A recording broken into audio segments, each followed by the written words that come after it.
Hello, my name is Alain-Philippe Durand. I'm the Dean of the College of Humanities and Professor of French at the University of Arizona.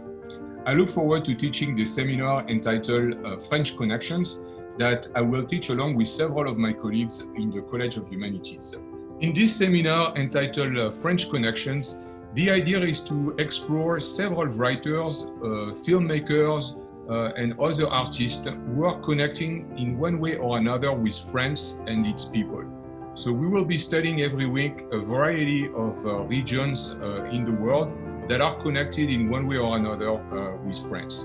Brazil, for instance, Germany, the United States, and Algeria are some of the areas that will be covered in the seminar with a different topic every week connected to French. In the seminar, we'll be able to study and to take a look at some of the most famous and well-known writers and filmmakers in the world. People like Albert Camus, for instance, Simone de Beauvoir, Marlène Dietrich, Yasmina Benguigui, the filmmaker, are just some of the filmmakers and writers that we will be studying in the seminar.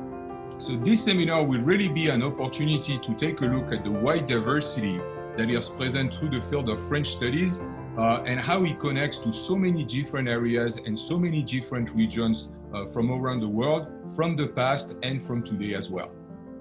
Of course, this time the experience will be over Zoom and we are actually very excited about this new format because unlike the last time I taught in the HSP seminar, we will be able to reach out to the world, and we are really looking forward to having as many of you from all around the world following us into this topic of French connections for the HSP.